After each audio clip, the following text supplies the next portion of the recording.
नवरात्रि के चौथे दिन आपका हार्दिक अभिनंदन करती हूँ और अपने YouTube चैनल में स्वागत करती हूँ। दोस्तों, जो मेरी सीरीज चल रही है देवी के 9 रूपों के बारे में कुछ शेयर करने की, कुछ साझा करने की, उसमें आज के चौथे दिन, नवरात्रि का चौथा दिन जगत जननी के चतुर्थ स्वरूप को समर्पित है। श्रीमद् देवी भागवत पुराण में भी कहा गया है कि इस दिन माँ के चतुर्थ स्वरूप कूष्मांडा स्वरूप की पूजा अर्चना की जाती है। देवी कूष्मांडा ब्रह्मांड की रचना करने वाली भगवती का ये चौथा स्वरूप है।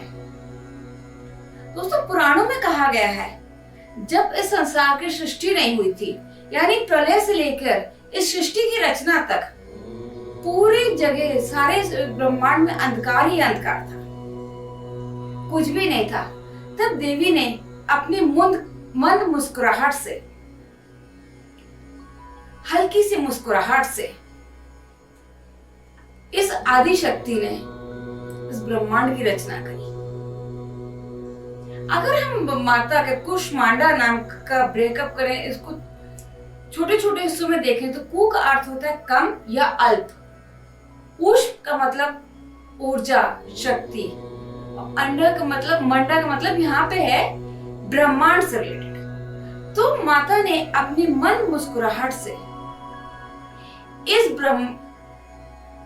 ब्रह्मांड की रचना करी और इस सृष्टि के आदि स्वरूप, इस सृष्टि की आदि स्वरूपा ब्रह्मांड की आदि शक्ति है कूष्मांडा माता।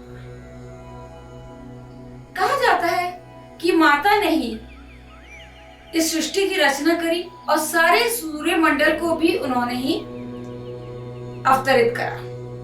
यहाँ तक कि सूर्य को भी उन्होंने ही अवतरित करा और कहते हैं कि सूर्य में अपना कोई तेज नहीं था। तब माता सूर्य में प्रवेश करी, सूर्य के मंडल में प्रवेश करके अपने तप से, अपने प्रकाश से सूर्य को एक तेज प्रदान करा। कहते हैं कि अपने संकेत से माता सारे सौर्य मंडल को चलाती है। इनकी कांति और आभा सूर्य के समान है। जब इन्होंने सूर्य की रचना करी, इन्होंने सूर्य को अपने तेज से प्रकाशित किया, तो ये तो मानी हुई बात है कि इनका जो तेज है, आभा है, वो सूर्य के बराबर है। इनका निवास इसीलिए कहते हैं कि सूर्य के मध्य भाग में है और इनमें इतना तेज है तभी तो सूर्य में निवास कर पाए।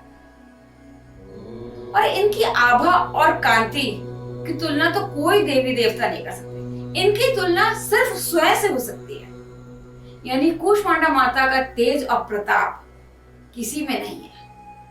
इनके प्रकाश से 10 दिशाएं जो है प्रकाश में है, यानी कि हमारा पूरा ब्रह्मांड इनकी आभा से जगमगाता है।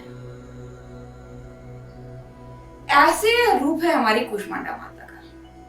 ये भक्तों से बहुत जल्दी प्रसन्न होती हैं और बहुत शीघ्र ही उनकी मनोकामना पूरी करती है। दोस्तों, अगर इनके स्वरूप की बात करी जाए तो इनके 8 भुजाएं हैं, इसीलिए इन्हें अष्टभुजा देवी के नाम से भी जाना जाता है। इनके 7 हाथों में कमल पुष्प, कमंडल, धनुष, बाण, तीर, चक्र और अमृत कलश है।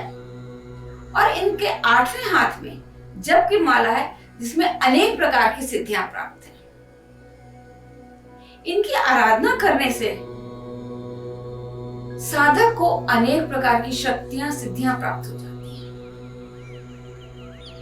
तो दोस्तों, ये हमने देखा कि कूष्मांडा माता पूरे ब्रह्मांड की रचयिता है। इसके साथ साथ इनको सारे रोगों की, आरोग्य की अधिशास्त्री भी कहा जाता है। कूष्मांडा माता आरोग्य की अधिशास्त्री भी हैं। दैहिक, दैविक और भौतिक तपों को दूर करने वाली माता है। उधर की ज्वाला को शांत करती हैं। इनमें अग्नि का प्रतीक है, अग्नि तत्व का प्रतीक है माता। और शरीर की अद्भुत ऊर्जा इन्हीं की ताकत से आती, इन्हीं की प्रार्थना से आती। जो हमारे अंदर एक ताकत है, ऊर्जा है, वो कूष्मांडा माता की ही देन है। संसार में जो कहता है, जब हम संसार में आते हैं तो अपने हिस्से की भूख प्यास भी साथ में लेकर आते हैं। यानी कि जो मनुष्य जीवन प्राप्त करता है उसके साथ साथ भूख और प्यास भी आती है। तो अन्न और जल हमारे शरीर का आहार है, चेतना है। तो क्या हम ये समझें कि तृष्णा नहीं तो तृप्ति नहीं, और तृप्ति नहीं तो कुछ नहीं। हमारे को खाने की, पीने की तृष्णा है, उसको हमें तृप्त करने के लिए मेहनत करनी होगी, साधना करनी होगी, और उसको शांत करने के लिए हमें तप भी करना पड़ेगा।